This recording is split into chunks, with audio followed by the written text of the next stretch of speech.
जय हिंद आप सभी को।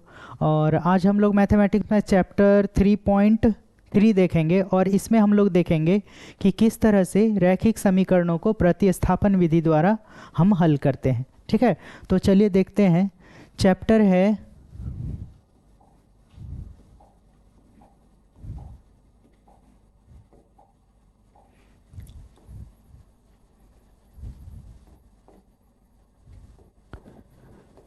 3.3 और इसमें हम लोग बात करेंगे कि रैखिक समीकरणों का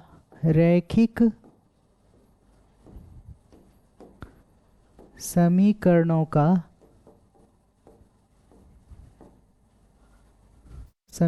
का हल प्रतिस्थापन विधि द्वारा प्रतिस्थापन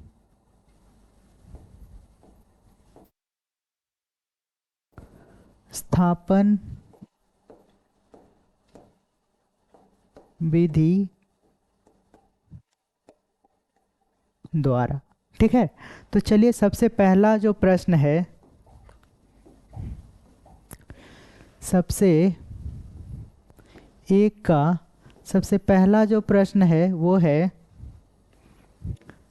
x plus y is equal to 14 equation 1 और x minus y is equal to 4 equation 2। तो अब हम लोग क्या करेंगे कि इसके हल को करते हैं। तो लिखेंगे समीकरण 1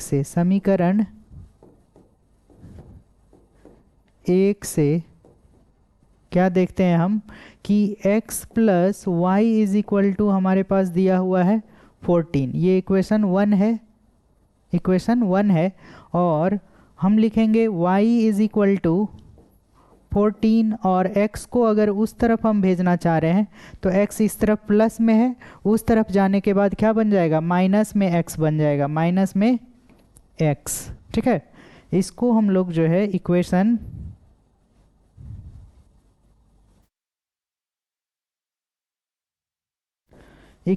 3 मान लेते हैं, इसको इक्वेशन 3 मान लेते हैं। और यहाँ पर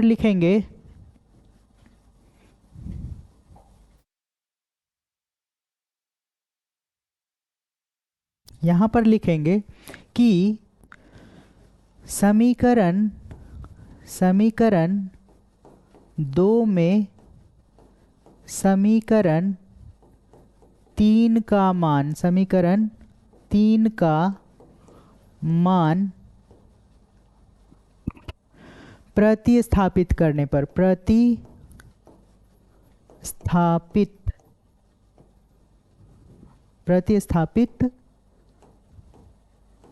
करने पर। ठीक है, तो प्रतिस्थापित करने का मतलब क्या होता है?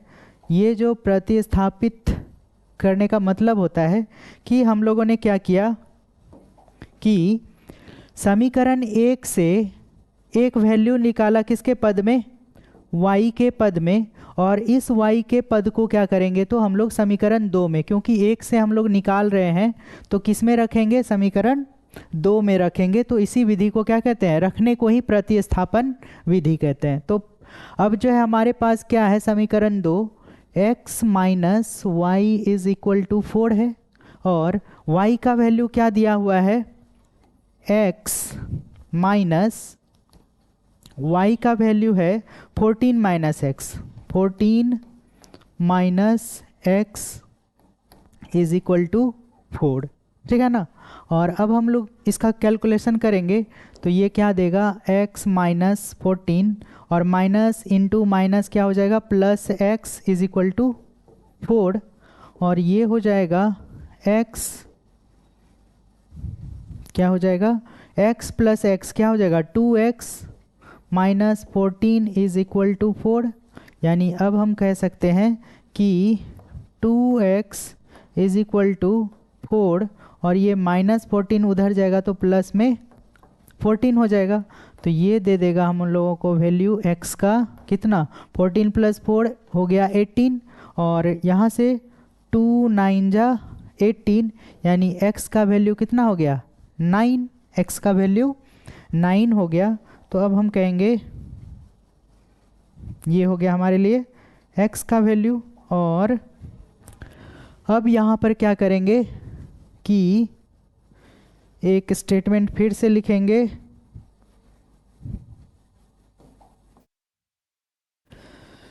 कि x का मान समीकरण 3 में रखने पर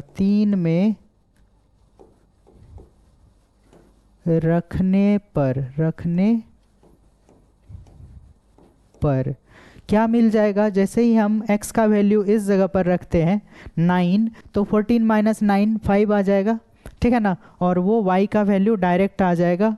y इज इक्वल टू क्या दिया हुआ है 14 माइनस x, और इसी x के जगह पर क्या रखेंगे y इज इक्वल टू 14, और यहाँ से x का वैल्यू कितना है 9 है, तो यहाँ लिख देंगे माइनस में 9। और अब हम लोगों को y मिलेगा 14 माइनस 9 यानी कि y इज इक्वल टू 5। तो ये फिर से हो गया हम लोगों का आंसर, ठीक है ना। तो x is equal to 5, x is equal to 9 और y इज इक्वल टू 5 क्या हो गया, इसका सॉल्यूशन हो गया।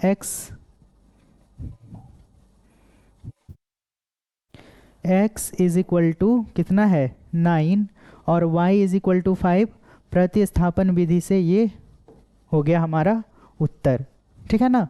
तो चलिए इस तरह से अब हम लोग चलते हैं दूसरे क्वेश्चन पर। दूसरा क्वेश्चन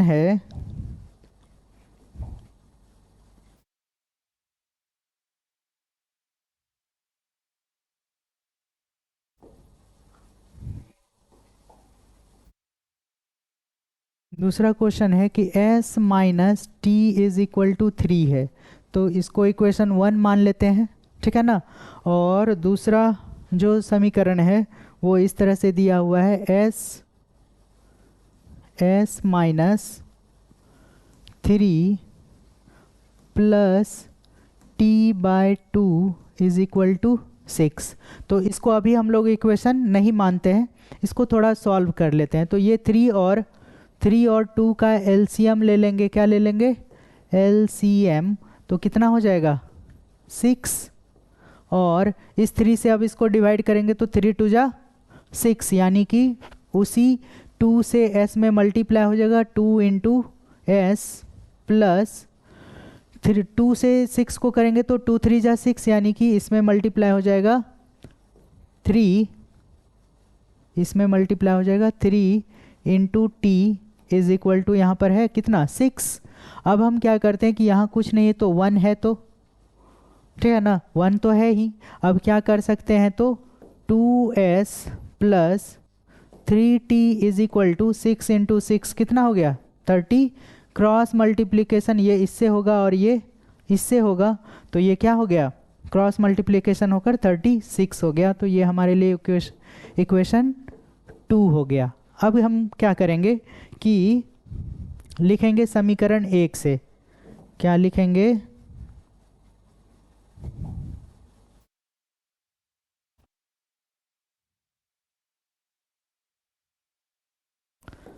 समीकरण 1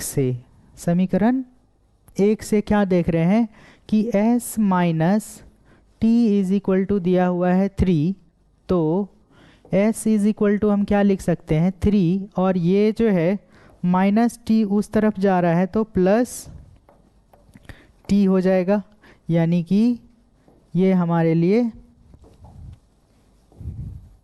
हो गया इक्वेशन 3 हो गया। अब हम क्या करेंगे कि कहेंगे समीकरण 2 में समीकरण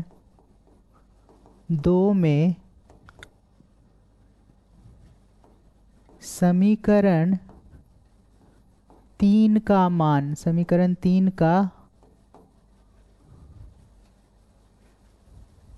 मान प्रतिस्थापित करने पर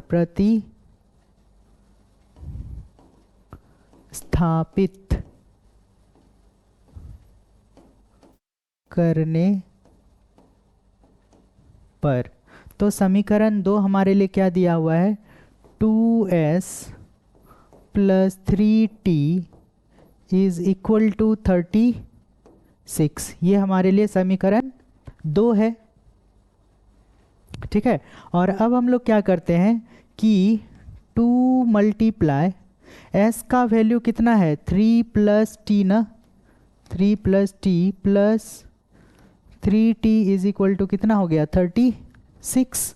अब यहाँ से कैलकुलेशन अगर हम लोग करें तो ये क्या दिया हुआ है 2 इंटू 3, 2 3 जा 6 प्लस 2, ये जो है इससे भी मल्टीप्लाई होगा और इससे भी मल्टीप्लाई होगा, तो 2 इंटू टी हो गया 2t, और यहाँ पर है 3t इज इक्वल टू 36, और 36 है तो ये दोनों तो प्लस होकर के कितना मिल गया 5t इज इक्वल टू 36, और ये 6 जो है इक्वल टू के उस तरफ जाएगा तो क्या बनेगा माइनस में 6, क्योंकि इस तरफ ये प्लस में है।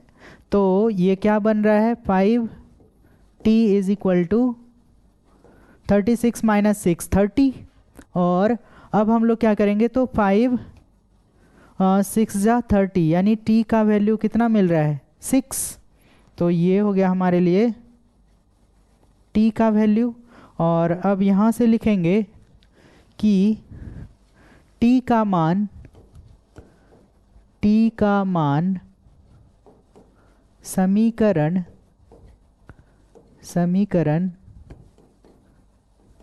3 में रखने पर, समीकरण 3 में रखने पर। ठीक है, तो s इज इक्वल टू हम लोगों को दिया हुआ है 3 plus t, s is equal to समीकरण 3 में ही तो रख रहे हैं ना, तो ये है हमारे लिए समीकरण 3, और s is equal to 3 plus t है और t का वैल्यू 6 है, तो s का वैल्यू 3 प्लस 6 यहाँ से क्या हो गया, इसीलिए s is equal to 3 plus 6 9 हो गया। तो ये क्या कहेंगे कि ये वैल्यू हमारे लिए s का वैल्यू 9 और t का वैल्यू जो है t का वैल्यू कितना हो गया 6। ये हो गया प्रतिस्थापन विधि से s और t का मान। चलिए अब देखते हैं हम लोग समीकरण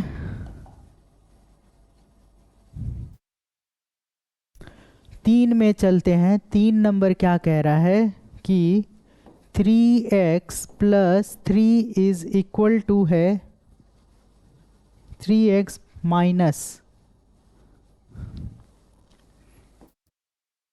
3x minus y is equal to है 3। ये है इक्वेशन 1, और 9x minus 3y is equal to है 9। इसको अगर हम थोड़ा कैलकुलेट कर लें तो ये क्या दे देगा, कॉमन आ रहा है इसमें 3, और 3 इंटू 3 3x माइनस, इससे तो 3 कॉमन ले लिया गया है तो क्या हो जाएगा y इज इक्वल टू 9, और इस 3 से अगर हम इक्वल टू के उधर, क्योंकि यहाँ पर देखिए मल्टीप्लाई में है तो डायरेक्ट हम इसको क्या कर सकते हैं काट सकते हैं, तो 3 3 जा 9 हो गया, यानी कि हमारे पास 3x minus y is equal to 3। तो इक्वेशन 1 और equation 2 3x minus minus y और 3। तो ये जो है कि इक्वेशन अगर आप देखें तो दोनों ही इक्वेशन कैसा है एक समान है, और एक समान रहने पर हम क्या कहेंगे कि इसका अनंत हल हो जाएगा। जैसे हम लोग कहते हैं ना a1 by a2 is equal to b1 by b2 is equal to c1 by c2। तो यहाँ पर क्या देख रहे हैं हम लोग कि a1 का वैल्यू भी है 3 और b1 का वैल्यू भी है 3 a2 का, और b1 का वैल्यू है माइनस में 1 तो b2 का भी वैल्यू है माइनस में 1, और फिर c1 का वैल्यू है 3 तो c2 का भी वैल्यू है 3। इसीलिए क्या कहेंगे कि इन दोनों समीकरणों का इन दोनों समीकरणों का अनंत हल होगा। समीकरणों का अनंत हल होगा। और अनंत हल कैसे आएगा? तो 3x minus y is equal to 3, यानी ये जो है 3x इज इक्वल टू क्या हो जाएगा, 3 प्लस वाई, और फिर x is equal to 3 plus y by 3। इस पर जो है आप क्या करेंगे, y का वैल्यू एक एक करके रखते जाएंगे और x का वैल्यू आता जाएगा। तो यही इसका सॉल्यूशन इस तरह से आप निकाल सकते हैं।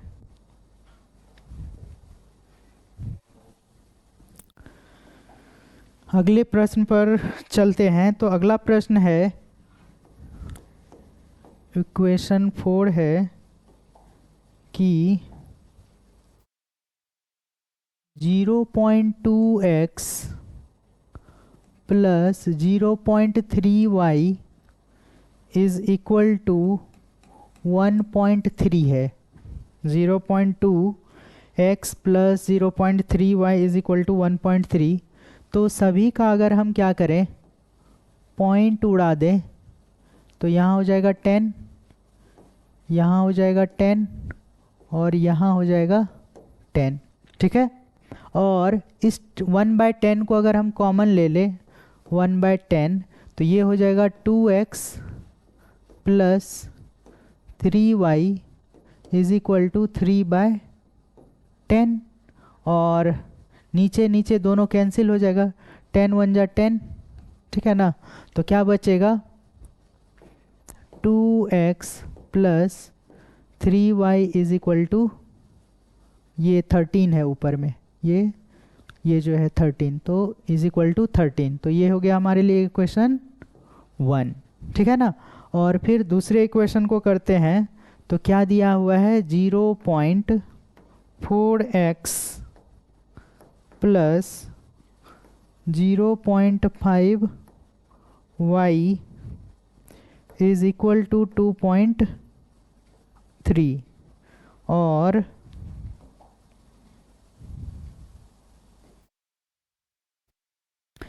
फिर से इसका क्या करेंगे, तो हम लोग पॉइंट अगर उड़ाएं तो ये जाएगा तो 10, ये जाएगा तो 10, और यहाँ भी जाएगा तो 1। पॉइंट उड़ाए तो 1 और एक अंक है तो एक 0। इस तरह से उड़ाते हैं। आप लोग डेसिमल में पढ़े हैं। तो किस तरह से करेंगे, फिर 1/10 अगर हम कॉमन ले लें तो ये हो जाएगा 4x plus 5y is equal to 23/10 हो जाएगा। और ये 10 1 जा 10, क्योंकि यहाँ पर मल्टीप्लाई में है तो ये कट सकता है, तो 10 1 जा 10 ये जो है कट जाएगा। ठीक है ना।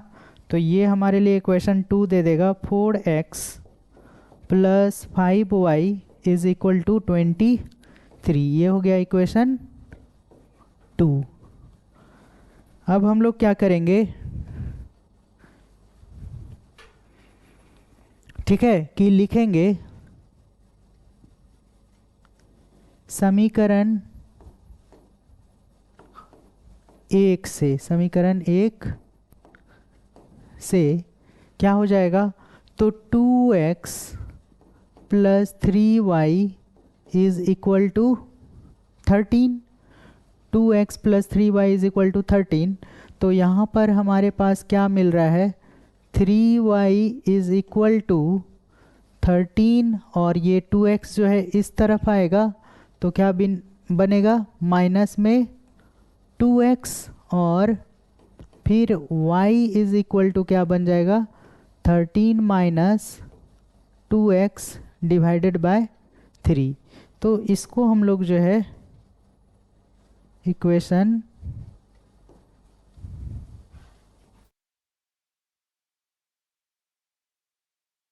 मान लेते हैं।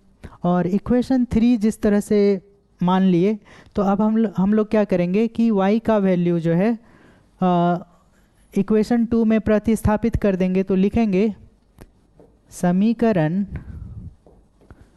3 से y का मान 3 से y का मान समीकरण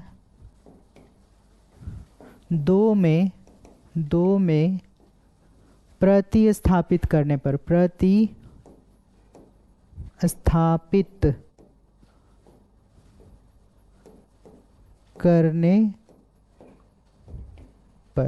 यहाँ पर एक बात आप लोग ध्यान दीजिएगा, क्योंकि आप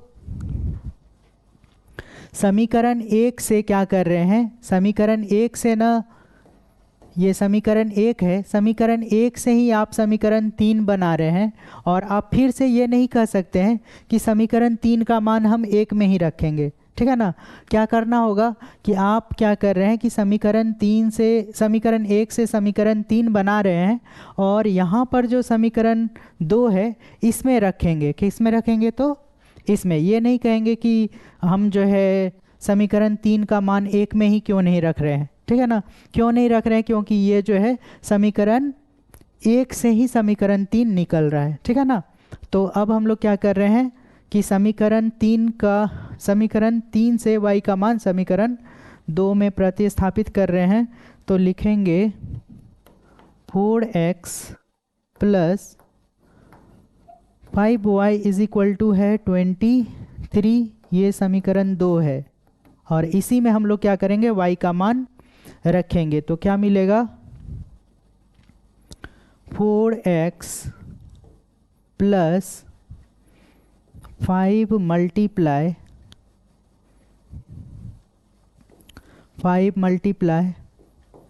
13 minus 2x by 3 is equal to कितना है? 23 है, ठीक है ना। और अब हम लोग क्या करते हैं, तो इसको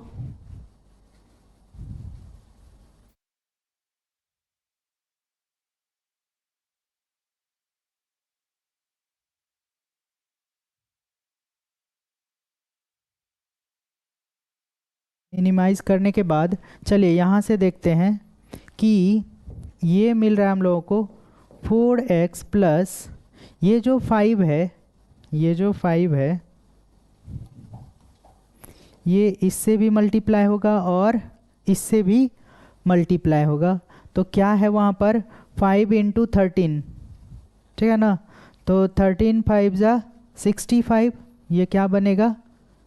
65 माइनस में 5 2 जा 10x बाय में 3 है, बाय में ये 3 है इज इक्वल टू 23 है। तो ये हो जाएगा, यहाँ पर कुछ नहीं है तो 1 है, और 1 और 3 का यहाँ पर क्या लेंगे? एलसीएम लेंगे। तो ये हो जाएगा 3, और 1 और 3 का 3 ही रहेगा। तो इसमें 3 से मल्टीप्लाई हो जाएगा, क्योंकि 1 3 जा 3 हो रहा है। तो 3 4 जा 12x प्लस में ये तो एक बार में ही कटेगा, तो इस टोटल में 1 से ही मल्टीप्लाई होगा, तो 65 और माइनस में 10x इज इक्वल टू हो जाएगा 23। यानी कि यहाँ पर कुछ नहीं है तो यहाँ 1 है। अब हम लोग क्रॉस मल्टीप्लिकेशन अगर कर दें तो यहाँ से 12x में से 10x गया, 12x प्लस में है और ये माइनस में है, तो कितना बचेगा?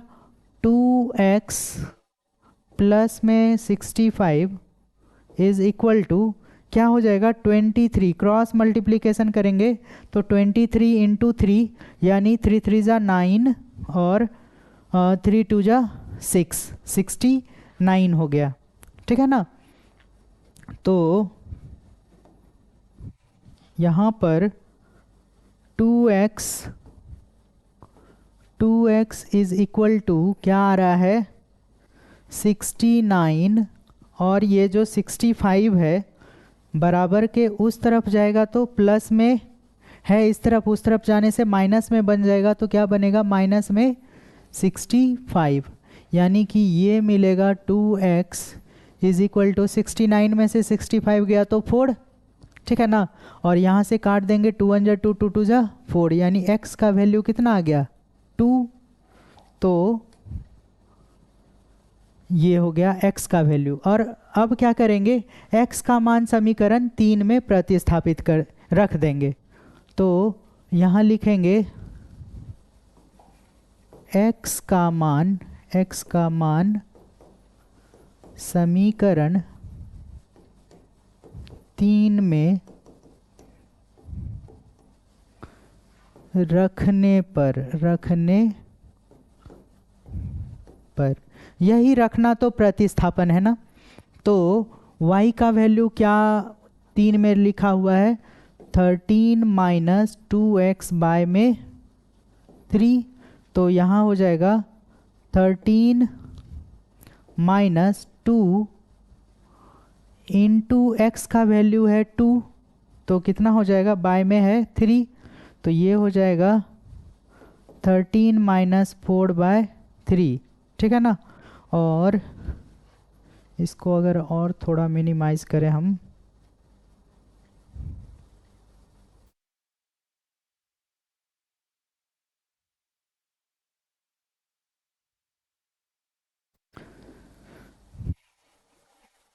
तो क्या दिया हुआ है कि 13 में से 4 गया तो 9 बाय 3, और ये जो है 3 3 जा 9, यानी कि y का वैल्यू कितना आ गया, y का वैल्यू आ गया फिर से 3। तो ये हो गया y का वैल्यू 3, यहाँ पर 3 है, ये यहाँ पर ये 3 है, ठीक है ना। तो 3 3 जा 9 कट गया, तो हम लोगों को मिल गया है x का वैल्यू कितना मिला 2 और y का वैल्यू 3। ये हो गया प्रतिस्थापन विधि से इसका आंसर, ठीक है ना।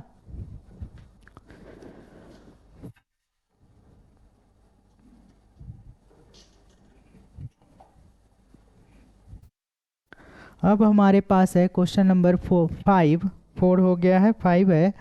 √2x बाहर है plus √3y is equal to 0, ये हो गया इक्वेशन 1। और √3x minus √8y is equal to कितना दिया हुआ है 0, ये हो गया इक्वेशन 2। तो अब हम लोग क्या करेंगे, समीकरण 1 से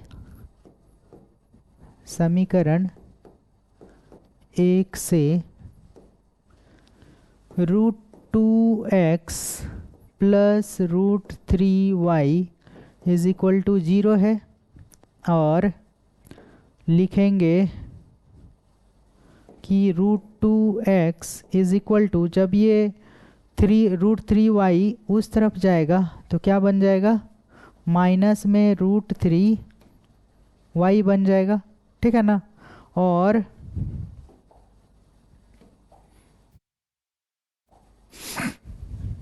x का वैल्यू क्या आ जाएगा, तो माइनस में √3 बाय √2 इंटू y, ये हो गया हमारे लिए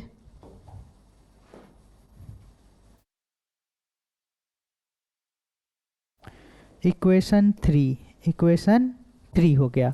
अब हम लोग क्या करेंगे कि x का मान यहाँ पर लिखते हैं, x का मान समीकरण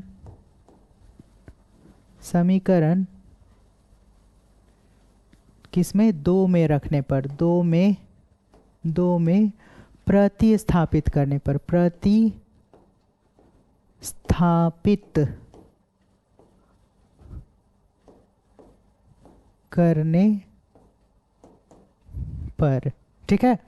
तो x का मान जो है समीकरण 3 से 2 में प्रतिस्थापित कर रहे हैं, तो कितना दिया हुआ है equation 3, √3x minus √8y is equal to 0, ठीक है ना।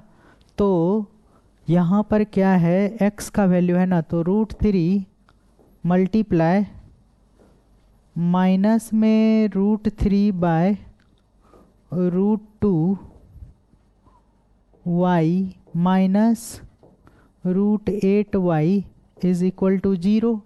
तो यहाँ पर क्या मिलेगा हम लोगों को, ये जो है ऊपर में देखिए तो √3 इंटू माइनस में √3 बाय √2 y है, और ये है माइनस में √8 y इज इक्वल टू 0। तो √3 का स्क्वायर हो रहा है ना, माइनस इधर आ गया, √3 इंटू √3 का square by √2 y minus √8 y is equal to 0।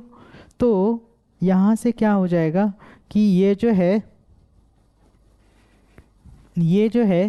-3 हो जाएगा, क्योंकि स्क्वायर हटा तो रूट हट जाएगा, ठीक है ना। और ये हो जाएगा minus by √2y minus √8 y is equal to 0।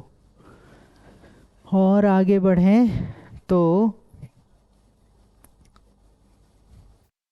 कितना आ रहा है कि अगर हम कॉमन ले लें y को, तो यहाँ पर क्या आ रहा है, माइनस में 3/2 प्लस में √8 इज इक्वल टू 0, और y इज इक्वल टू हम कहें तो 0 बाय ये कुछ भी रहे -3/2 प्लस √8, ठीक है ना। तो ये जो है हमारे लिए कितना वैल्यू दे रहा है, तो y का वैल्यू आ गया 0, ठीक है ना। क्यों, क्योंकि ऊपर 0 है, नीचे में कोई भी वैल्यू रहे तो वो y का वैल्यू कितना दे देगा, 0 दे देगा। अब क्या करेंगे,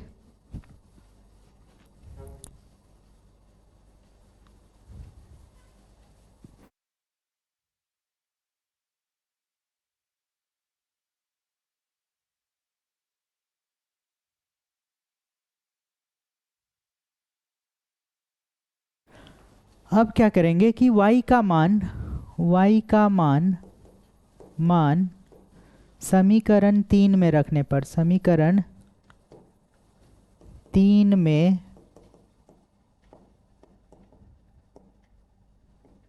रखने पर, तो देखिए y का वैल्यू कितना दिया हुआ है, ये y का वैल्यू 0 आया है, और समीकरण 3 है हमारे लिए x is equal to minus √3/2 √2 into में y, और y का वैल्यू कितना आया है, 0। तो x इज इक्वल टू क्या हो जाएगा, माइनस में √3/√2 इंटू 0, यानी कि ये टोटल जो है क्या हो जाएगा, इसके कारण 0 के कारण x का वैल्यू जो है हो गया 0। सब जो है मल्टीप्लाई होके 0 के साथ 0 हो गया, यानी कि कहेंगे x इज इक्वल टू 0 और y इज इक्वल टू 0। ये हो गया इसका आंसर।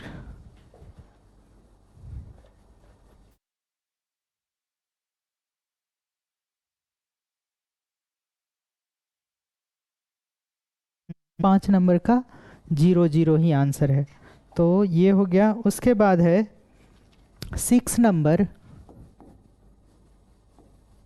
नंबर है कि 3x/2 minus 5y/3 is equal to -2, ठीक है ना।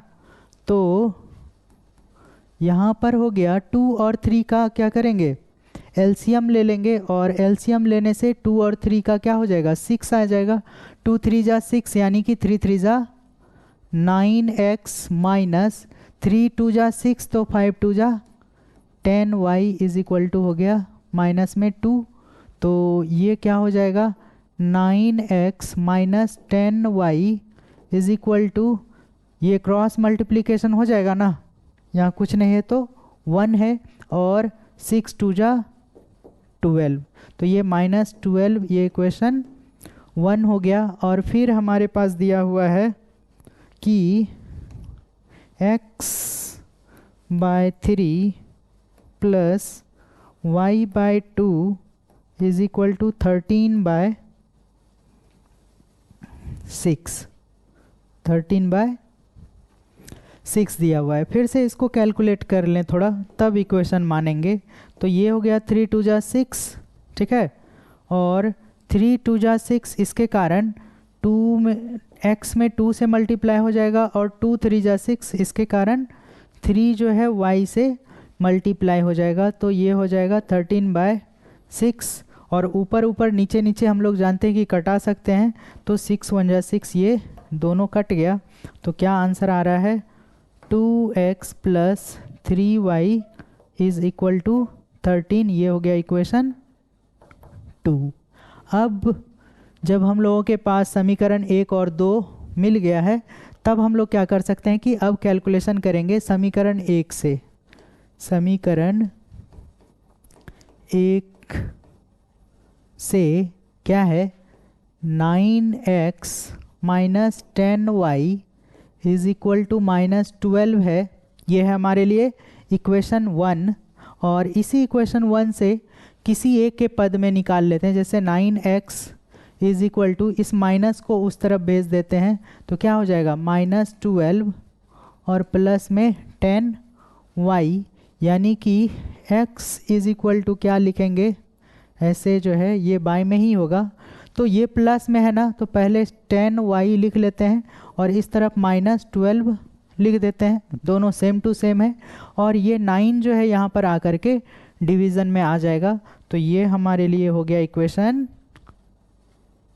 3। ये क्या हो गया, इक्वेशन 3 हो गया। और जैसे ही ये इक्वेशन 3 मिला, तो अब हम लोग क्या कहेंगे, इक्वेशन 3 से, समीकरण 3 से x का मान समीकरण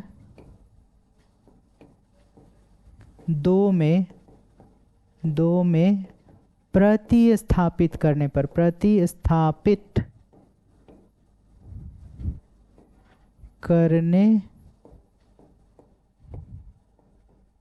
पर, ठीक है। तो प्रतिस्थापित अगर हम करने जा रहे हैं, तो पहले समीकरण 2 को लिखना होगा, 2x plus 3y is equal to है 13। ये समीकरण 2 है, और इसमें जो है 2x का वैल्यू क्या है, 10y माइनस 12 बाय में 9 plus 3y is equal to 13। तो अब यहाँ पर हम लोग कैलकुलेशन करेंगे, तो ये हो जाएगा, ये जो 2 है, ये इससे भी मल्टीप्लाई होगा, इससे भी मल्टीप्लाई होगा और इससे भी मल्टीप्लाई होगा। तो ये क्या हो जाएगा, 2 10 जा 20y माइनस 12 2 जा 24 बाय में हो गया 9 plus 3y is equal to 13 है। चलिए ये जो है इस तरह से, तो यहाँ कुछ नहीं है तो 1 है, क्या है, 1 है। और अब हम लोग क्या करेंगे, तो 1 और 9 का एलसीएम लेंगे तो 9 ही आएगा, और इसमें टोटल में 9 1 जा 9, यानी 1 से मल्टीप्लाई होगा, तो 20y माइनस 24 ही रह जाएगा, जबकि 1 9 जा 9 होगा। इसी कारण से ये क्या हो जाएगा, तो प्लस में 9 3 जा 27 y इज इक्वल टू क्या हो जाएगा, 13, ठीक है ना। और अब क्या करेंगे, यहाँ कुछ नहीं है तो 1 है, यहाँ कुछ नहीं है तो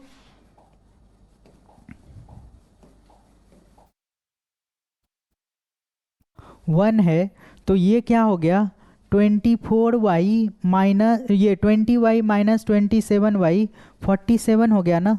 47y इज इक्वल टू, पहले ये क्रॉस मल्टीप्लिकेशन हो जाएगा, पहले इस तरह से लिख ही देते हैं, ये माइनस में 24 इज इक्वल टू 13 इंटू 9 कीजिए, तो 13 इंटू 9 कितना हो जाएगा 117। 13 इंटू 9 करने से इससे मल्टीप्लाई होगा, क्रॉस मल्टीप्लिकेशन 1 से होगा इस टोटल में, तो इतना ही रह जाएगा। जबकि हम 9 इंटू 13 करते हैं तो 117 हो रहा है। तो अब आगे बढ़ेंगे, तो 47y इज इक्वल टू 117, ये जो है माइनस में है उस तरफ जाएगा तो क्या बनेगा प्लस में 24, और ये हो जाएगा 47y is equal to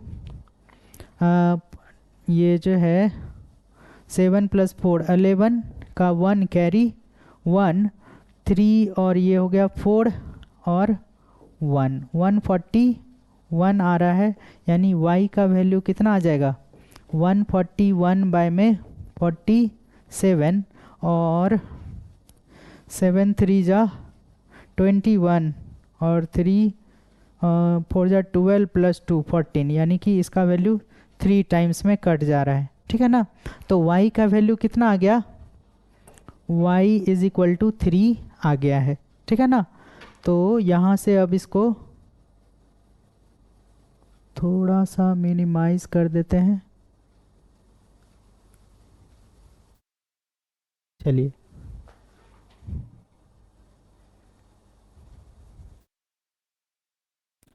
y का वैल्यू कितना आ गया है, तो y इज इक्वल टू 3 आ गया है। ठीक है ना, और ये हो गया y का वैल्यू 3, और अब हम क्या करते हैं y का मान समीकरण किस में रख दें 3 में, समीकरण 3 में रखने पर तो x इज इक्वल टू दिया हुआ है 10y माइनस 12 बाय में 9 इज इक्वल टू x, यानी x का वैल्यू अगर हम निकालने जाएं तो 10y का वैल्यू कितना है 3, माइनस में है 12 बाय 9, तो ये क्या हो गया 30 माइनस 12 बाय 9, यानी 10 में से 2 गया 8 और 2 में से 1 गया 1 बाय 9, तो ये हो जाएगा 9 1 जा 9 9 2 जा 18, यानी x का वैल्यू कितना आ गया 2। ठीक है ना, तो यहाँ से x का वैल्यू कितना आ गया है 2 आ गया है। तो ये जो है हमारा अब आंसर आ गया कि x का वैल्यू हो गया 2 और y का वैल्यू हो गया 3। ये था हमारा आंसर। ठीक है, इसको अरेंज करके थोड़ा आप लिख देंगे, बस आंसर हो जाएगा।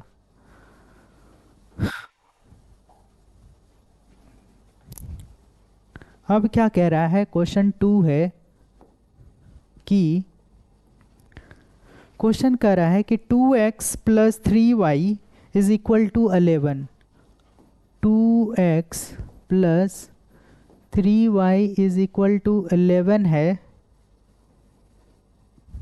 ठीक है, इसको इक्वेशन 1 मान लेते हैं, और फिर कह रहा है कि 2x minus 4y is equal to दिया हुआ है माइनस में 24, इसका वैल्यू है, ये इक्वेशन 2 है, और इसमें कह रहा है कि y is equal to mx + 3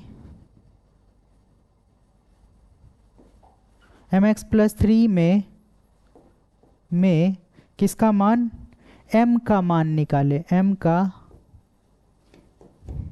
मान बराबर क्या होगा, यही कह रहा है। ठीक है ना, तो क्वेश्चन आपका जो है ये 2 है, इसका अगर हम सॉल्यूशन करें तो क्या कहेंगे कि इक्वेशन 1 जो है हमारे पास क्या दिया हुआ है कि 2x plus 3y is equal to 11, 2x plus 3y is equal to 11 दिया हुआ है। तो यहाँ से हम क्या करेंगे कि 2x इज इक्वल टू लिखेंगे 11 माइनस 3y और x is equal to 11 minus 3y divided by 2। तो ये हो गया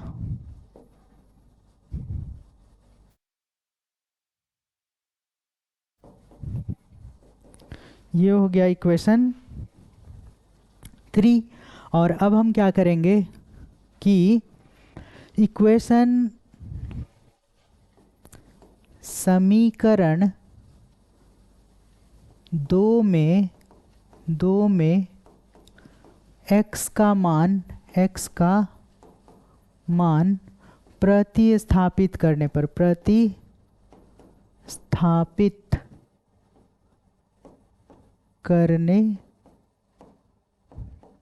पर ठीक है ना। तो देखिए कि समीकरण 2 क्या है हमारे लिए, 2x minus 4y is equal to minus में 24 है। 2x minus 4y is equal to minus 24, ठीक है ना। तो अब हम इसमें क्या कर सकते हैं कि अगर हम 2 कॉमन ले लें तो x माइनस 2 2 जा 4, तो 2y is equal to minus में 24 है। और यहाँ से हम 12 2 जा 24 अगर काट दें तो आसान हो जा रहा है, x minus 2y is equal to minus 12। ये इक्वेशन 2 है हमारे लिए और सिंप्लीफाइड फॉर्म में। और अब हम क्या करेंगे कि यहाँ पर x का वैल्यू रख देते हैं, तो 11 minus 3y by 2 minus 2y is equal to minus में 12 है और यहाँ पर कुछ नहीं है तो 1 है। और इस तरह से क्या हो जाएगा, एलसीएम लेंगे तो 2 हो जाएगा, ठीक है ना। और 2 होने के बाद 2 से 2 को डिवाइड करेंगे तो 1 टाइम में डिवाइड होगा, इसलिए इसमें 1 मल्टीप्लाई होगा। तो ये रह जाएगा 11 माइनस 3y, जबकि 1 2 जा 2 यानी कि इस माइनस को यहाँ रख दें तो इस 2 में 2 से मल्टीप्लाई करेंगे तो 4y इज इक्वल टू कितना हो जाएगा, माइनस में 12। और यहाँ कुछ नहीं है तो 1 है, ठीक है ना। और अब क्या करते हैं कि 11 माइनस 3y माइनस 4y कितना हो गया, माइनस में 7y by 2 is equal to minus में 12 बाय 1। अब हम क्या करते हैं, क्रॉस मल्टीप्लिकेशन अगर करें तो ये जो है इससे मल्टीप्लाई होगा और ये 2 इससे मल्टीप्लाई होगा। तो हमारे लिए आंसर मतलब अगला स्टेप में क्या आएगा, 11 minus 7y is equal to minus 12 into में 2 हो जाएगा। यानी ये हो गया 11 minus 7y is equal to minus में 24, यानी minus 7y is equal to minus 24 minus 11, ये हो गया minus 7y is equal to 4 में से ये जो है दोनों ही माइनस में है तो 4, ये 4 और 1 5 हो गया, माइनस माइनस ही रहेगा और 2 1 3, ठीक है ना। तो ये हो गया 35 और ये माइनस माइनस दोनों तरफ है, कैंसिल हो गया और 7 5 जा 35, यानी y का वैल्यू कितना हो गया 5, y का वैल्यू 5 आ गया है। और अब इसको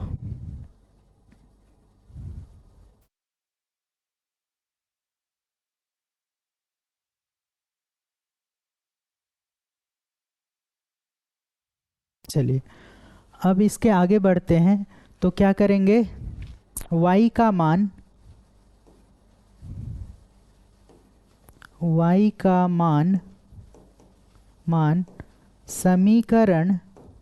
समीकरण किस में रखेंगे, 3 में रखने पर, 3 में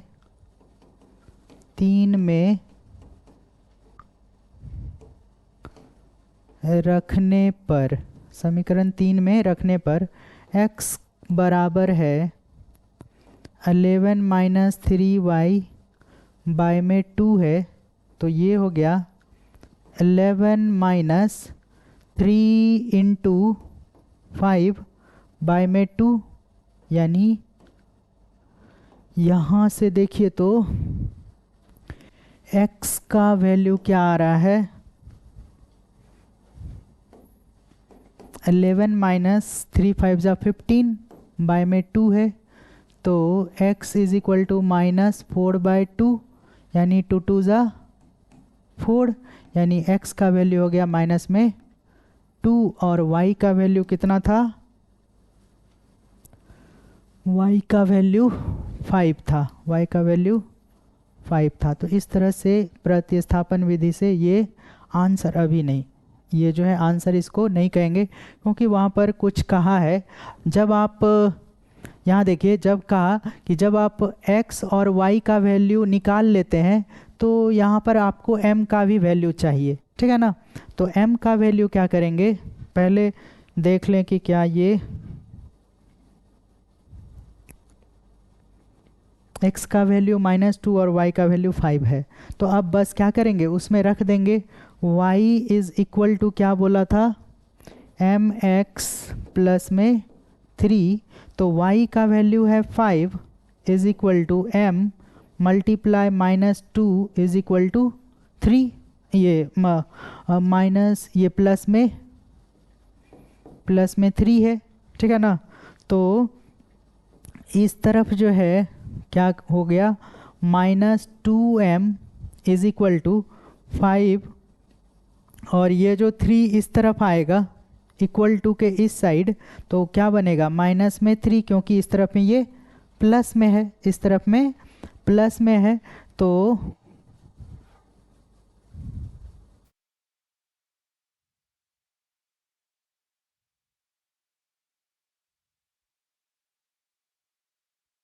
अब जो है 5 में से 3 घटा तो कितना आया, 2 इज़ इक्वल टू -2m, और इस तरफ जो है अगर हम कहें m रह गया, तो ये जो 2 है इसके नीचे में ये आ जाएगा डिवाइड में -2, और 2 1 जा 2, ठीक है ना। तो ये जो है कि क्या हो गया, m का वैल्यू माइनस में 1 आ गया, क्योंकि 1 बाय -1 जो है m ही या माइनस ही ऊपर आ जाएगा, यानी m का वैल्यू कितना हो गया -1।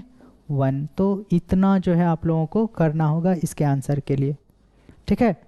तो ये हुआ अब आंसर। चलिए देखिए आप लोग,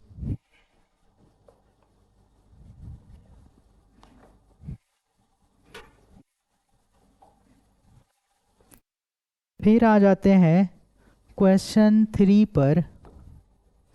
3 में कह रहा है कि दो संख्याओं का अंतर 26 है।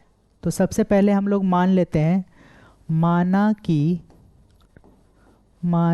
कि दो संख्याएं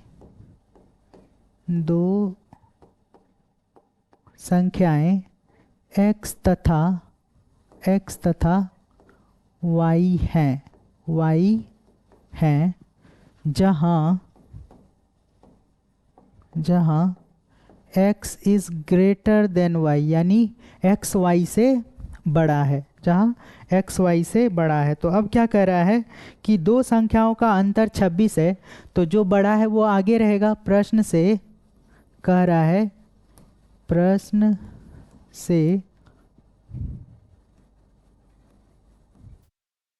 से कह रहा है कि दो संख्याओं का अंतर, दो संख्याओं का अंतर बराबर 26 है, यानी कि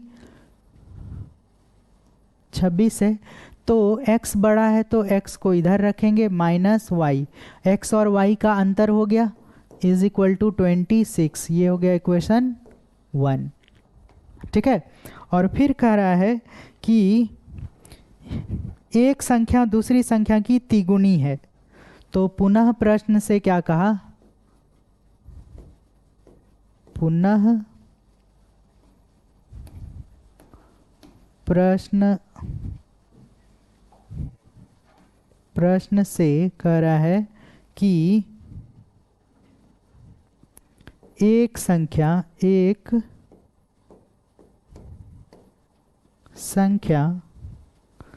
दूसरी संख्या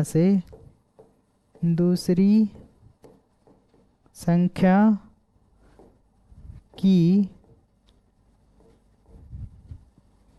तीन गुनी है। ठीक है ना। तो देखिए कि ये बड़ी जो संख्या है, अगर ये बड़ी संख्या है तो छोटी संख्या की 3 गुनी है। तो हम छोटी संख्या में अगर 3 से मल्टीप्लाई कर दें तो ये 3 गुनी है और ये भी 3 गुना हो गया, तो दोनों ही क्या हो गया, बराबर हो गया।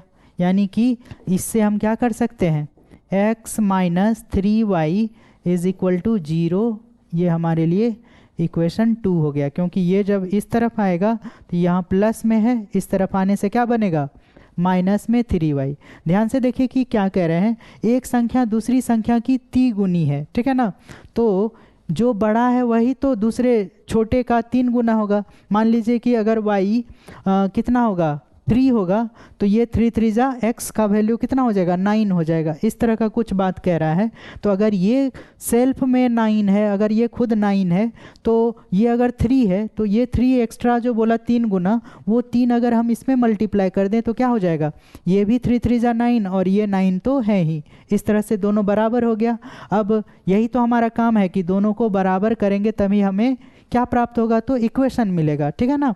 इक्वेशन प्राप्त करने के लिए क्या करना पड़ा हम लोगों को, LHS is equal to RHS करना पड़ा, और जो जैसे वो कहा था उसका उल्टा यहाँ पर करके इस तरह से इक्वेशन 2 हम लोगों को मिल गया है। तो अब क्या करते हैं, इक्वेशन 1 और इक्वेशन 2 जैसे ही मिल गया तो अब सॉल्यूशन शुरू करते हैं कि कहा दोनों संख्याओं को ज्ञात कीजिए। तो x minus y is equal to 26, ये इक्वेशन 1 है, और x minus 3y is equal to कितना है, 0। तो देखिए तो किसको रखने से आसान होगा, हम क्या करते हैं समीकरण 2 से क्या करते हैं कि x minus 3y is equal to 0 है, यानी x is equal to 3y, ऐसा कर लेते हैं समीकरण 2 से, और इसको मान लेते हैं इक्वेशन 3। और यहाँ पर क्या कहेंगे कि समीकरण 3 से x का मान समीकरण 1 में रखने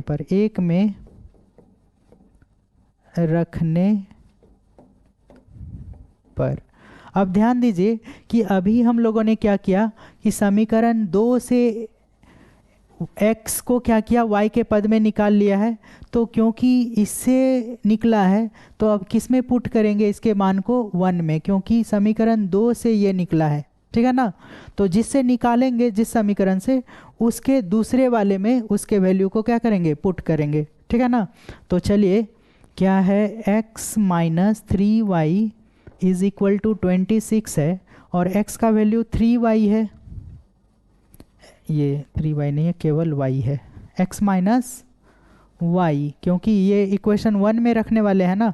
तो इक्वेशन 1 ये है और 26 है, तो x का वैल्यू कितना है, 3y minus y is equal to 26, यानी 3y में से 1y, यहाँ कुछ नहीं है तो 1 छिपा हुआ है। ठीक है ना।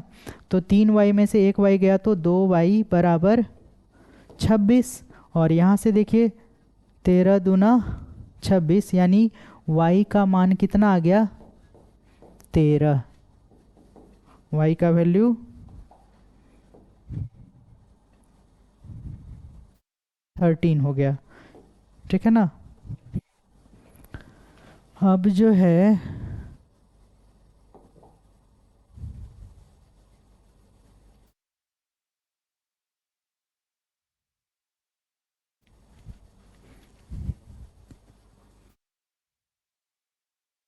चलिए यहाँ पर अब क्या करते हैं, y का मान समीकरण 3 में रख देते हैं। y का मान समीकरण 3 में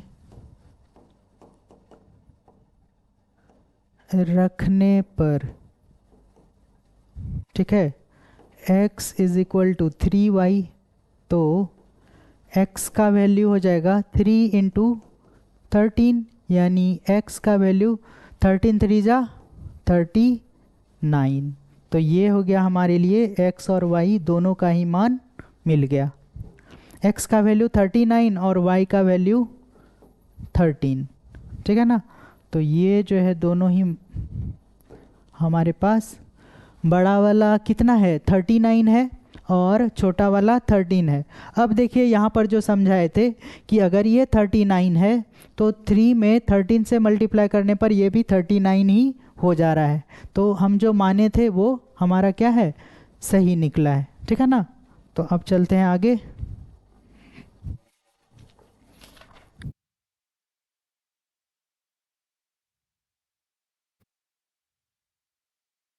क्या कह रहा है कि दो संपूरक कोणों में बड़ा कोण छोटे कोण से 18 डिग्री अधिक है। दो संपूरक कोण, तो मान लेते हैं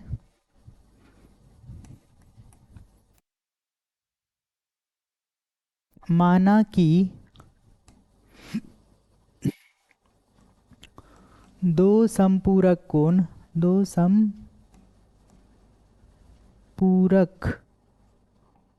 कोण x डिग्री तथा y डिग्री हैं, ठीक है ना। तो दो संपूरक कोण x डिग्री तथा y डिग्री है। अब क्या करेंगे कि उन्हें ज्ञात करेंगे। तो सबसे पहले वो कहा कि प्रश्न से क्या कह रहा है, प्रश्न से क्या कहा कि दो संपूरक कोण है। तो पहला तो यही मिल गया ना कि x प्लस वाई का वैल्यू जो है 180 डिग्री के बराबर होगा, क्योंकि संपूरक है। तो दोनों एंगल को जब जोड़ेंगे तो हमको क्या मिलेगा, 180 डिग्री। और फिर बात कर रहे हैं पुनः प्रश्न से, पुनः प्रश्न से अगर बात करें तो ये क्या कह रहा है कि बड़ा कोण छोटे कोण से। तो यहाँ पर एक बात ये भी कह देते हैं कि x is greater than y, ठीक है ना।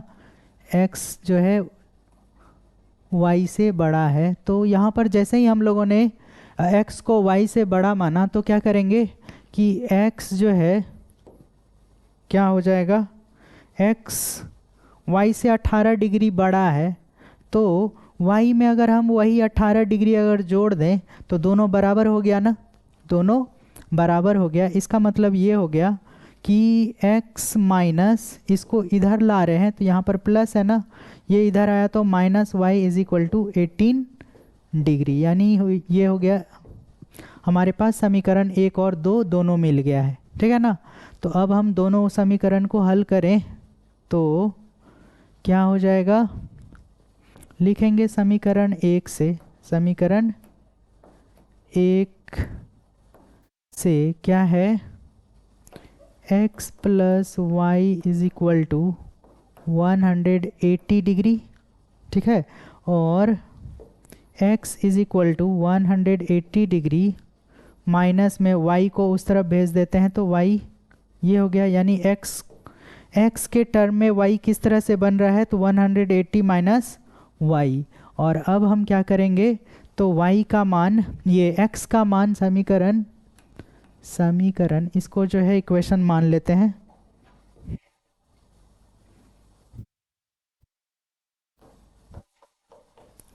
समीकरण 3 है। तो समीकरण 3 से x का मान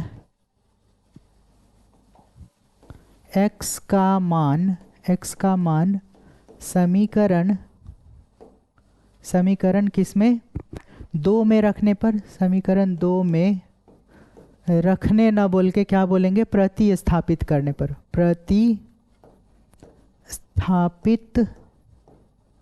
प्रतिस्थापित का मतलब ही है कि रखना, ठीक है ना। लेकिन क्योंकि प्रतिस्थापन विधि का है तो रखना ना बोल करके क्या बोलेंगे, प्रतिस्थापन करने पर, ठीक है ना। तो प्रतिस्थापित करने पर, प्रतिस्थापित करने पर ये हो गया। तो x minus y is equal to 18 degree है, और यहाँ पर है x का वैल्यू 180 डिग्री, माइनस में y इज इक्वल टू 18। ये हमारे लिए क्या है, x का वैल्यू है ना। तो अब जो है इसमें कुछ तो होने वाला है नहीं, तो 180 minus y minus 2y is equal to 18 degree, और ये जब उस तरफ जाएगा तो minus 2y is equal to 18 minus में 180 डिग्री, यानी कि minus 2y is equal to 180 में से 18 गया, यानी कि 10 में से ये ऐसे करेंगे और ये 18, ठीक है ना। तो 10 में से 8 गया तो 2, 10 में से 8 गया तो 2, और 7 में से 1 गया तो 6, और ये हो गया 162 डिग्री। और यहाँ पर 2 है, ये 2 जब इसको डिवाइड करेगा इस तरह से, ये माइनस में भी आया है, ये जो है माइनस है और ये प्लस है, तो जो बड़ा रहेगा उसी का साइन आएगा माइनस, माइनस माइनस दोनों तरफ कैंसिल, और 2 से इसको काटेंगे तो 8, 2 8 जा 16, 2 1 जा 2, यानी y का वैल्यू कितना आ गया, 81 डिग्री। y का वैल्यू हो गया 81 डिग्री। अब क्या करते हैं, इसको थोड़ा सा मिनिमाइज कर दें ताकि आपका आंसर अच्छे से आ जाए, ठीक है। अब क्या करते हैं कि y का वैल्यू जो है x वो समीकरण 3 में रख देते हैं, तो y का मान समीकरण 3 में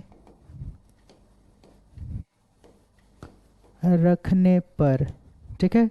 तो x इज इक्वल टू क्या दिया हुआ है, 180 डिग्री माइनस में y, और x is equal to 180 minus में 81, तो ये जो है x का वैल्यू 80 गया तो 100, और 1 गया तो 99 डिग्री, यानी कि x का वैल्यू 99 और y का वैल्यू 81 डिग्री। तो दोनों ही समपूरक कोण प्रतिस्थापन विधि से निकल गया।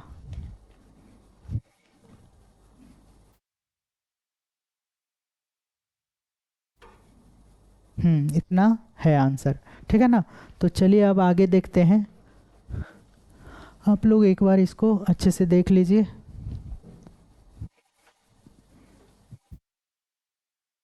फिर है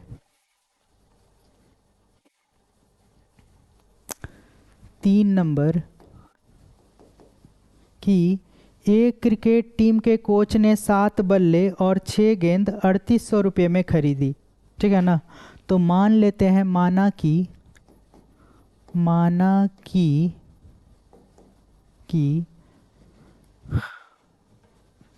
एक बल्ले की कीमत, एक बल्ले की कीमत बराबर रुपया x,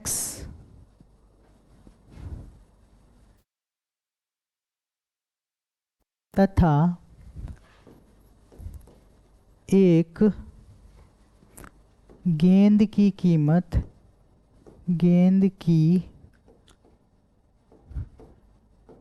कीमत बराबर रुपया y है, y रुपया है, ठीक है ना। तो इस तरह से मानने पर क्या कहा, प्रश्न से कह रहा है, प्रश्न से कि 7 बल्ला बल्ले प्लस 6 गेंदे, 6 गेंदे खरीदें तो रुपया पे करना होगा 3800 यानी 3800, ठीक है ना।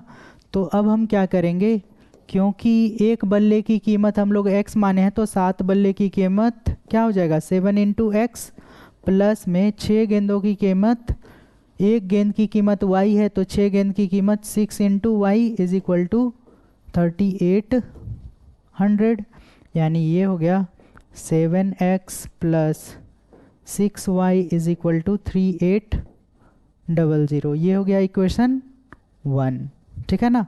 अब फिर कह रहा है कि बाद में उसने, यानी कि क्रिकेट टीम के कोच ने, यानी पुनः प्रश्न से कहा जा रहा है, पुनः प्रश्न से कहा जा रहा है कि 3 बल्ले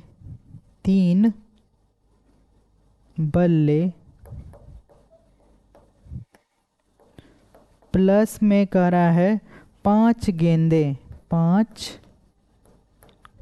गेंदे वो खरीद रहे हैं और पे कर रहे हैं 1750 रुपये, 1750 रुपये, यानी कि 3 into x plus 5 into y is equal to 1750 rupees.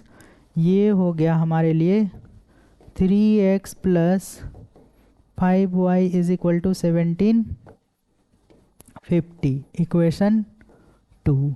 अब दोनों ही इक्वेशन मिल गया है तो हमारे लिए बल्ले और गेंद, एक बल्ला और एक गेंद का कीमत निकालना आसान हो गया। तो क्या लिखेंगे, समीकरण 1 से, समीकरण 1 से क्या आ रहा है 7x plus 6y is equal to 3800। ये इक्वेशन 1 है, ये इक्वेशन 1 है। और इसको सॉल्व करें हम लोग तो ये हो जाएगा 7x is equal to 3800 minus 6y, ठीक है ना। और यहाँ से x इज इक्वल टू आ जाएगा 3800 माइनस 6y बाय 7। तो इसको हम लोग मान लेते हैं इक्वेशन 3।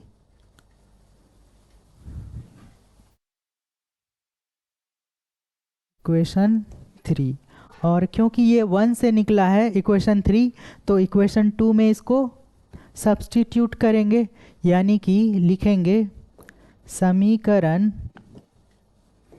2 में x का मान समीकरण 3 से प्रतिस्थापित करने पर, प्रतिस्थापित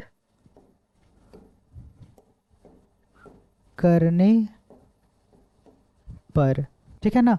और अब चलिए समीकरण 2 कहाँ पर है, यहाँ है 3x 3 बल्ला और 5 गेंद plus 5y is equal to है 1750।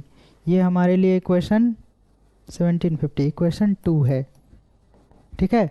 और अब हम इसमें क्या करते हैं तो 3 इंटू एक्स का वैल्यू रख रहे हैं 3800 माइनस 6y बाय में 7 plus 5y is equal to 1750, ठीक है। और इसको मिनिमाइज करना पड़ेगा। अब चलिए देखिए,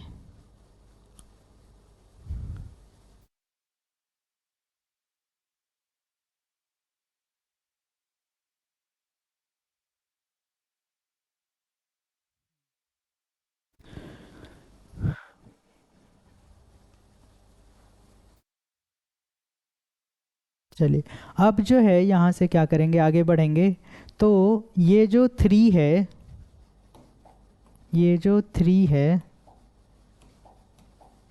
3 इसमें भी मल्टीप्लाई होगा और इसमें भी मल्टीप्लाई होगा, तो ये हो जाएगा 00,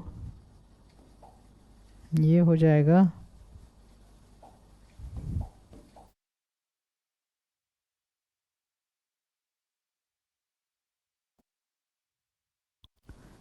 00, 8 3 जा 24 का 4 कैरी 2 और 3 3 जा 9 प्लस 2 11 माइनस कितना हो गया 3 6 जा 18y बाय में 7 प्लस में 5y बाय में कुछ नहीं है तो यहाँ 1 है इज इक्वल टू कितना दिया हुआ है 1750, ठीक है ना। और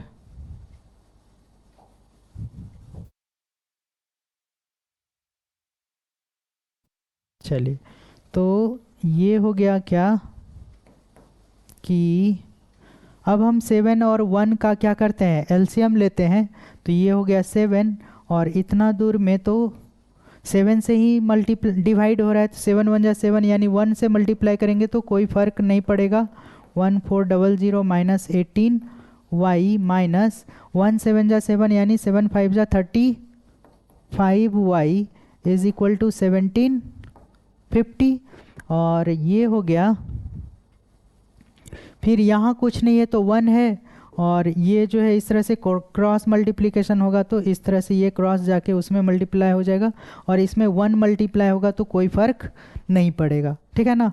तो ये 11400 माइनस 35y और 18y दोनों ही माइनस में है, नहीं नहीं ये जो है प्लस में है, ये यहाँ पर देखिए तो प्लस है, तो यहाँ प्लस है यानी कि 35 में से 18 को घटाना होगा। तो 35 में से 18 को घटा लेते हैं तो कितना हो जाएगा 15 में से 8 गया तो 7 और ये 17, तो ये हो गया किस में प्लस में 17y is equal to 1750 multiply में 7, क्रॉस मल्टीप्लिकेशन से वहाँ जाके ये हो गया मल्टीप्लाई। और इस तरह से अब हम करेंगे तो क्या आ जाएगा 1400 plus 17y is equal to, इसको करते हैं तो 0 7 5 जा 35 का 5 कैरी 3 7 7 जा 49 50 51 52 कैरी 5 और 7 1 जा 7 प्लस 5 12, ठीक है। तो अब जो है ये इस तरफ आएगा तो इस तरफ क्या बचेगा 17y is equal to 12250 minus 11400, यहाँ मल्टीप्लाई ठीक था ना, 00 8 3 जा 24 कैरी 2 और 3 3 जा 9 प्लस 1 2 11, तो ये हो गया कितना 17y इज इक्वल टू 0 5 2 में से 4 नहीं जाएगा, 12 में से 4 गया 8, 1 में से 1 सब कट गया, तो y का वैल्यू अब 17 5 जा 85 और 1 0 यानी y का वैल्यू कितना आ गया 50, यानी एक कितना है आंसर इसका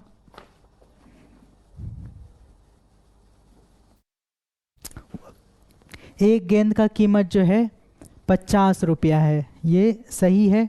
अब क्या करेंगे कि x का ये y का मान जो है समीकरण 3 में रख देंगे, समीकरण 3 में y का मान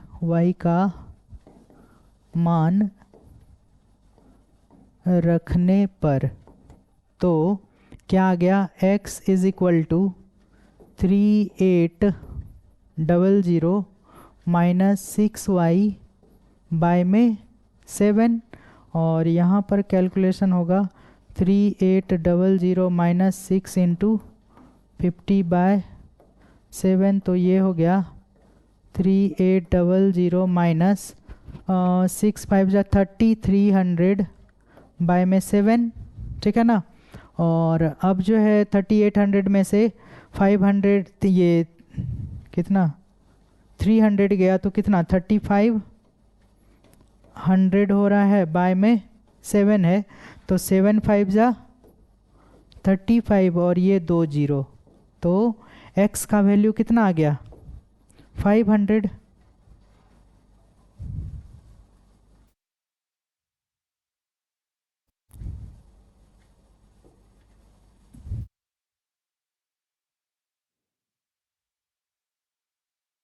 x का वैल्यू आ गया 500, यानी कि बल्ले की कीमत कितनी थी 500 और गेंद की कीमत कितनी थी तो y यानी कि 50 रुपीज़। तो दोनों ही जो है आंसर हम लोगों को मिल गया है, ठीक है ना। चलिए ये हो गया आंसर आप लोगों का। फिर है 4 नंबर,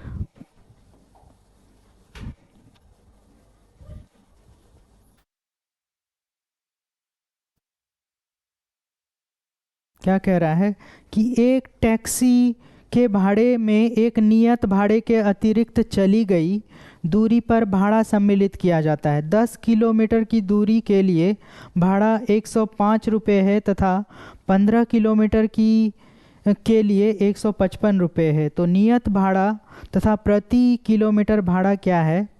एक व्यक्ति को 25 किलोमीटर यात्रा करने के लिए कितना भाड़ा देना होगा। तो सबसे पहले क्या करेंगे कि लिखेंगे माना कि नियत भाड़ा फिक्स्ड भाड़ा जो है कितना वो x रुपये लेता है और अतिरिक्त चली गई दूरी अतिरिक्त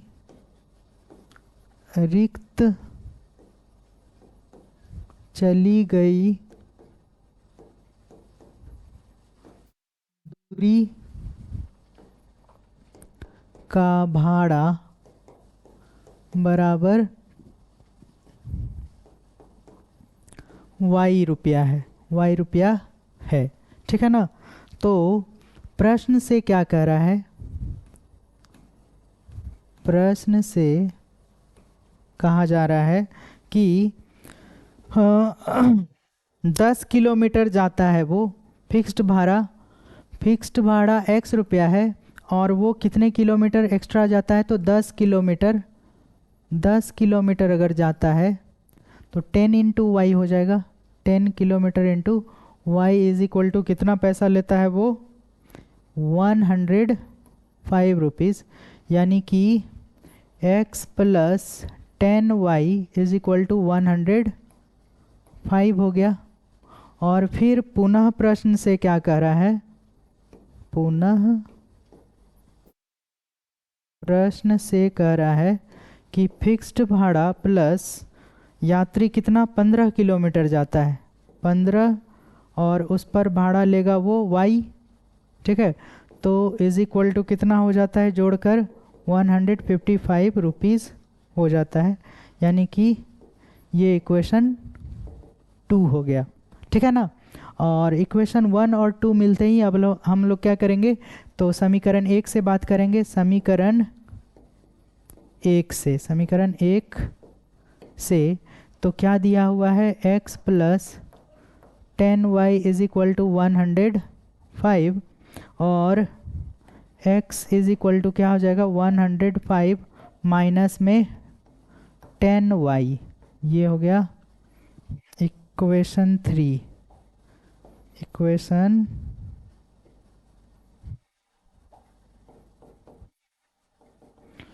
इक्वेशन 3 हो गया, ठीक है ना। अब हम लोग क्या करते हैं कि लिखते हैं समीकरण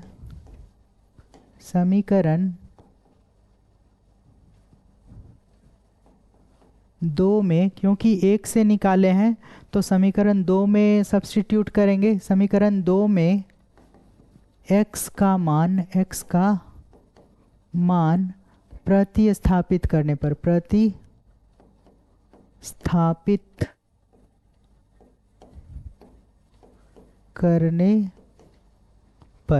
ठीक है। तो समीकरण 2 क्या है x plus 15y is equal to 155 है, ये इक्वेशन 2 है। और x का वैल्यू क्या रखेंगे 105 माइनस 10y, ये x का वैल्यू है, और प्लस में 15y is equal to 155 equation 2 में है। तो अब क्या हो रहा है, कैलकुलेशन अगर हम यहाँ से करें तो 105, 15y में से 10y जाएगा, ठीक है ना, ये बाहर आ जाएगा सीधा सीधा। तो 15y में से 10y गया तो कितना, माइनस नहीं प्लस, क्योंकि 15 ज़्यादा है और ये प्लस में है, तो 5y is equal to 155 implies that 5y is equal to 155 minus 105, तो ये हो गया 5y इज इक्वल टू 50, क्योंकि 55 में से 5 जाएगा और 100 तो ऐसे कैंसिल हो गया, तो ये हो गया 5 10 जा 50, यानी y वो जो भाड़ा जो ले रहा है वो अतिरिक्त चली गई दूरी के लिए भाड़ा लेगा 10 रुपया पर किलोमीटर ले रहा है, ये हो गया। और अब इसको मिनिमाइज कर दें,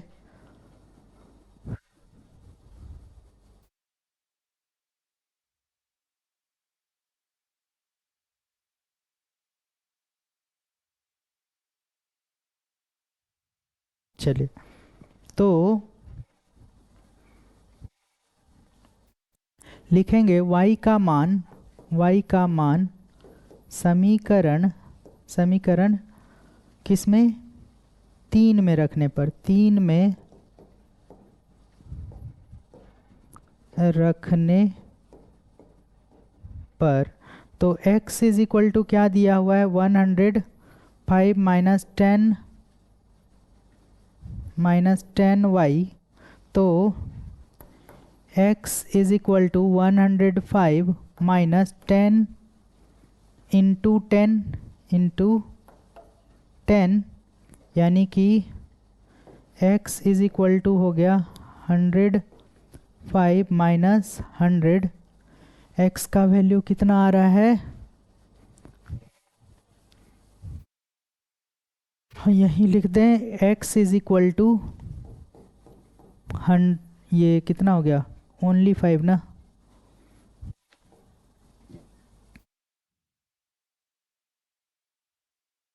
ये हो गया x का वैल्यू, ठीक है ना।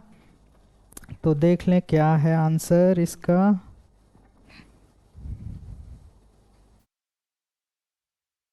y का वैल्यू 10 और x का वैल्यू 5 है। तो अब क्या करना है कि क्योंकि कहा कि एक यात्री जो है 25 किलोमीटर चला है, एक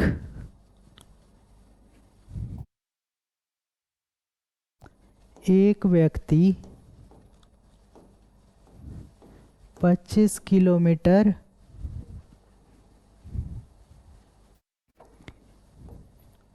की यात्रा करता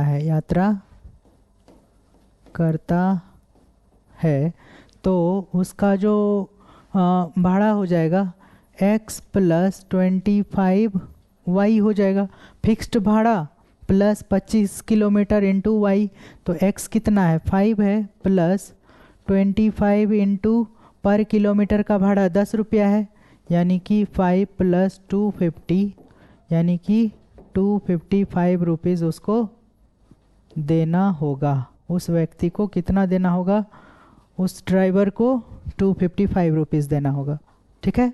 चलिए देखिए,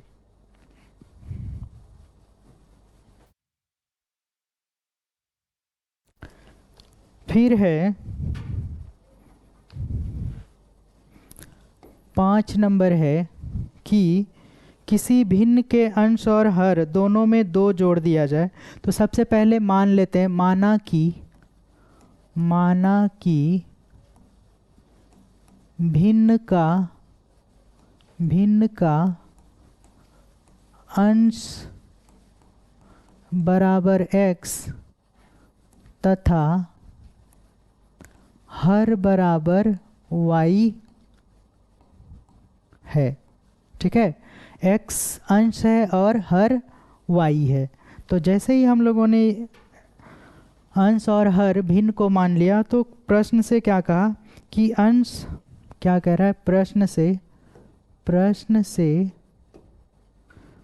x बाय वाई क्या कह रहा है कि दोनों में +2 करेंगे, दोनों में +2 करेंगे तो हमारा भिन्न प्राप्त होता है कितना 9/11, 9/11। तो इससे इक्वेशन बनाएंगे तो कैसे बनाएंगे, ये इससे क्रॉस मल्टीप्लिकेशन होगा इस तरह से, तो ये हो जाएगा 11 into x plus 2 is equal to ये हो जाएगा 9 इंटू वाई प्लस 2। कैसे हो रहा है, तो ये क्रॉस मल्टीप्लिकेशन आपस में हो रहा है, ठीक है। और क्रॉस मल्टीप्लिकेशन होने के बाद अब ये जो है इसके अंदर मल्टीप्लाई होगा, तो इससे भी होगा, इससे भी होगा, ये इससे भी होगा और ये इससे भी होगा। तो 11 इंटू एक्स 11x प्लस 11 2 जा 22 is equal to 9 into y 9y plus 9 2 जा 18, ठीक है। और इस तरह से आने के बाद 11x minus 9y is equal to क्या हो गया 18। ध्यान दीजिए ये इस तरफ आया और ये उस तरफ जा रहा है, ठीक है ना। तो 11x minus 9y is equal to 18 minus 22, तो ये क्या बन जाएगा 11x minus 9y is equal to minus में 4। ये हो गया इक्वेशन हमारे लिए 1, इक्वेशन 1 हम लोगों को मिल गया है। अब फिर प्रश्न से क्या कहा जा रहा है कि यदि अंश और हर दोनों में 3 जोड़ दिया जाए तो पुनः प्रश्न से क्या कहेंगे, पुनः प्रश्न से अंश और हर दोनों जगह अगर आप 3 जोड़ते हैं तो भिन्न मिलेगा 5/6, 5/6 मिलेगा।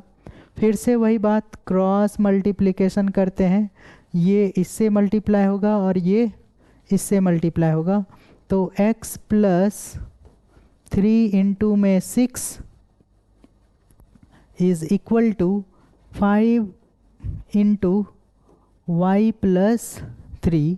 अब चलिए यहाँ पर मल्टीप्लाई करते हैं, तो 6 इंटू एक्स 6x प्लस 6 3 जा 18 is equal to 5 into y 5y plus 5 3 जा 15।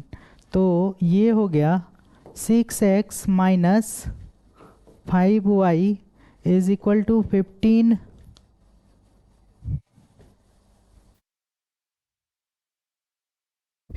माइनस 18, ठीक है ना।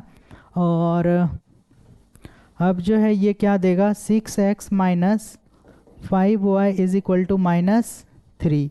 ये हो गया इक्वेशन 2। अब जब हम लोगों को इक्वेशन 1 और 2 मिल ही गया है तो अब इसका क्या करेंगे, प्रतिस्थापन विधि से हल करेंगे, ठीक है। ओहो,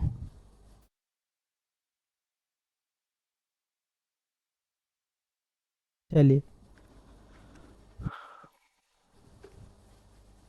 ये हो गया। अब जो है हम लोग क्या करते हैं,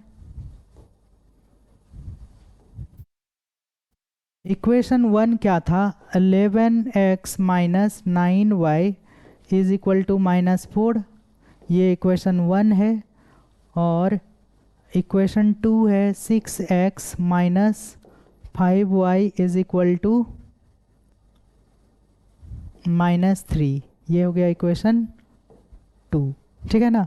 अब समीकरण 1 से बढ़ते हैं आगे, समीकरण 1 से 11x minus 9y is equal to minus में 4, ठीक है। और ये हो गया 11x is equal to 9y minus में 4, ये उस तरफ जाएगा तो प्लस ही ना बनेगा, तो प्लस को आगे रख देते हैं। और ये हो गया x is equal to 9y minus 4 by में 11, ठीक है। और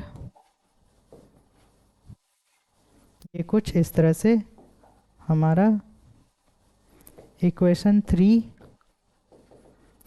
मिल गया है। अब क्या करेंगे, इक्वेशन 3 को इक्वेशन 2 में रख देंगे। तो समीकरण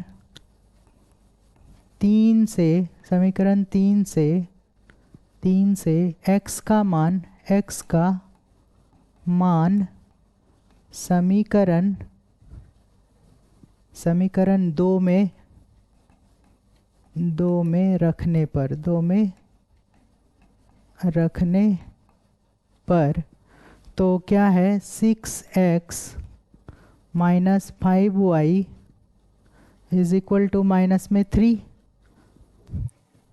और अब जो है x का वैल्यू यहाँ रखेंगे तो 6 into 9y minus 4 by 11 minus 5y is equal to minus 3। तो इसका कैलकुलेशन अगर करें तो 9 6 ज़ा 54y माइनस 6 4 ज़ा 24 बाय में 11 minus 5y is equal to minus 3। और अब यहाँ से फिर इसके नीचे कुछ नहीं है तो 1 है ना। अब क्या करेंगे, 11 इसका एलसीएम लेंगे तो 54 माइनस y, इतना में तो 1 से मल्टीप्लाई होगा 54y माइनस 24 और ये हो गया माइनस में 11 5 ज़ा 55y is equal to minus 3। और ये चलेगा किस तरह से, 54y माइनस 55y तो हो गया माइनस में y, ये दोनों घटेगा आपस में तो ये माइनस में 55 है और ये 54 है तो 54 घट जाएगा 55 में से तो 1y बचेगा। ये 1y बचा, 1 लिखा नहीं जाता है तो केवल minus y minus 24 is equal to, इसके नीचे कुछ नहीं है, ये जाकर क्रॉस मल्टीप्लिकेशन होगा 11 3 जा 33 माइनस में तो ये हो गया minus y is equal to minus 33 plus 24, क्योंकि ये जो है इस तरफ जाएगा तो क्या बनेगा, माइनस का प्लस हो जाएगा और ये हो जाएगा minus y is equal to 24 plus 6 plus 3 मतलब माइनस 9, यानी 33 में से 24 गया तो 9 और माइनस माइनस कैंसिल तो y का वैल्यू कितना आ गया 9। ये हो गया y का वैल्यू 9 है। तो ये हो गया। अब क्या करेंगे कि y का मान समीकरण 3 में रखने पर 3 कहाँ पर है, x is equal to 9y minus 4 by 11।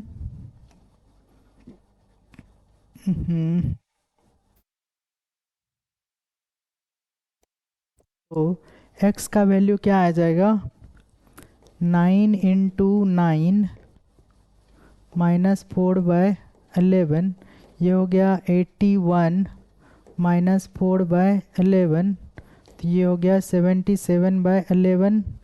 11 में से 4 गया 7 और ये 7 बचा तो ये हो गया 11 7 जा 77, यानी x का वैल्यू कितना हो गया 7, ठीक है ना।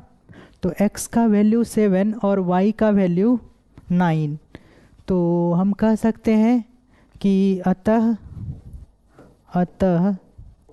भिन्न बराबर x क्या है 7 और बाय 9, ये हो गया हमारा आंसर, ठीक है ना, 7 बाय 9। चलिए अब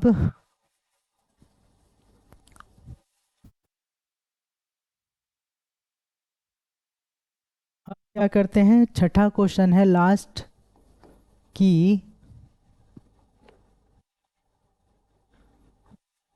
5 वर्ष बाद जैकब की आयु उसके पुत्र की आयु से 3 गुनी हो जाएगी।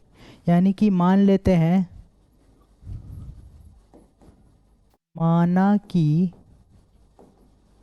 जैकब की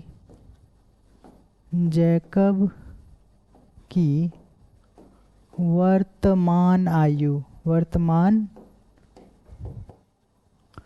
आयु इज इक्वल टू x वर्ष और उसके पुत्र की वर्तमान आयु बराबर y वर्ष है। ठीक है ना। तो इतना मानने के बाद क्या कह रहा है उसका पिता कि 5 वर्ष बाद, तो सबसे पहले तो यही लिख दें 5 वर्ष बाद। अगर वो 5 वर्ष बाद की बात कर रहा है तो जैकब की आयु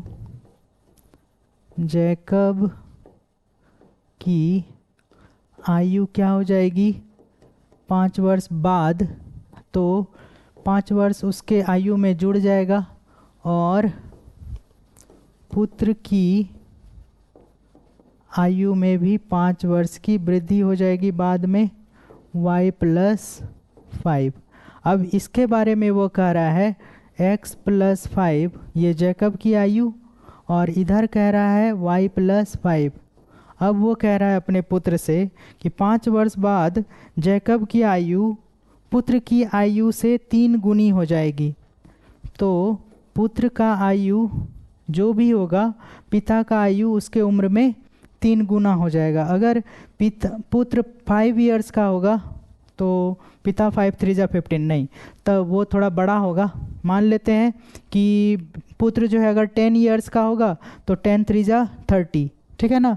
तो इस तरह से ये बराबर हो गया कि पिता 30 है तो पुत्र के आयु में क्या करना होगा 3 से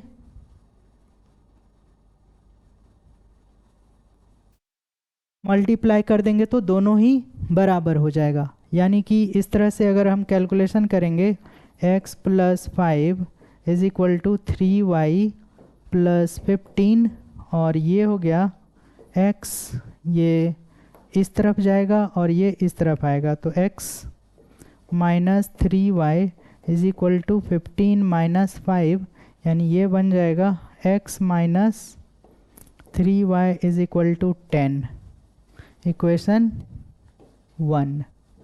और फिर क्या कह रहा है कि 5 वर्ष पूर्व, तो हेडिंग देना पड़ेगा 5 वर्ष पूर्व, और उसका उम्र पहले निकालना होगा। जैकब की आयु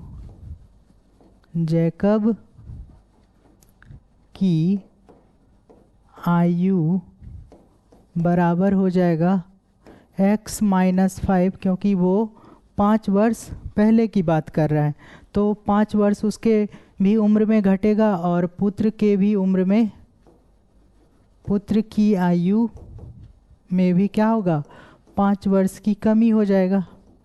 ठीक है ना।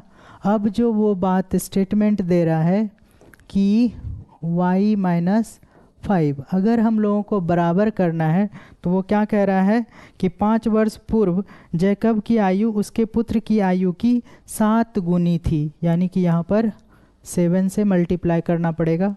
ठीक है ना, तभी दोनों आपस में बराबर होगा। तो ये हो जाएगा x minus 5 is equal to 7y minus 35, यानी x minus 7y is equal to minus 35 plus में 5। देखिए ध्यान से, ये इस तरफ आया तो ये प्लस में था, जबकि ये माइनस में है। माइनस 5y उधर गया तो प्लस हो गया, और 7y प्लस से इधर आया तो माइनस हो गया। तो x minus 7y is equal to minus में 30, ये इक्वेशन 2 मिला। ठीक है ना। अब इसको मिनिमाइज कर दें।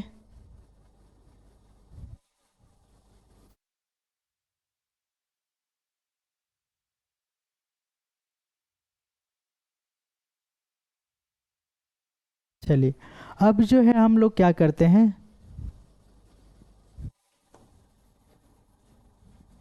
यहाँ से, ठीक है, कि इक्वेशन 1 से बात करते हैं। समीकरण 1 से, तो x minus 3y is equal to दिया हुआ है 10, समीकरण 1, तो x इज इक्वल टू क्या हो जाएगा, x इज इक्वल टू हो जाएगा 10 प्लस 3y, और इसी के वैल्यू को क्या करेंगे, समीकरण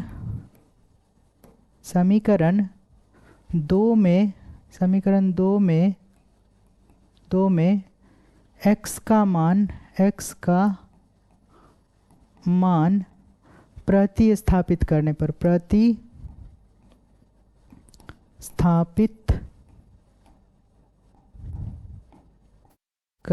पर, तो प्रतिस्थापित करेंगे तो सबसे पहले इक्वेशन 2 लिख लें, x minus 7y is equal to कितना है, माइनस में 30, और ये हो गया x का वैल्यू अगर यहाँ पर रख रहे हैं 10 प्लस 3y, इसको जो है आप सबसे पहले क्या करेंगे, इक्वेशन 3 मान लेंगे, ठीक है ना।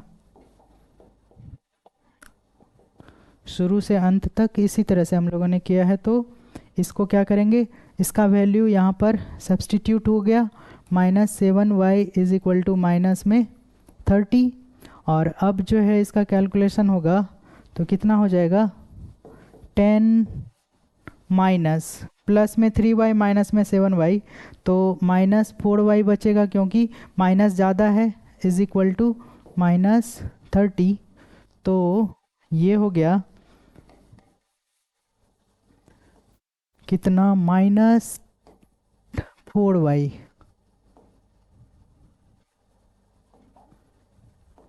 Minus 4y is equal to क्या हो जाएगा, माइनस 30, और वो 10 जब इस साइड से इधर आएगा, ठीक है ना, तो माइनस में बदल जाएगा, माइनस 10, क्योंकि उस तरफ प्लस में है, ठीक है, तो ये हो जाएगा minus 4y is equal to minus 40, और ये दोनों cancel, minus minus equal to की इस तरफ और उस तरफ है, 4 10 जा 40, यानी y का वैल्यू कितना हो गया, 10, y का वैल्यू हो गया 10।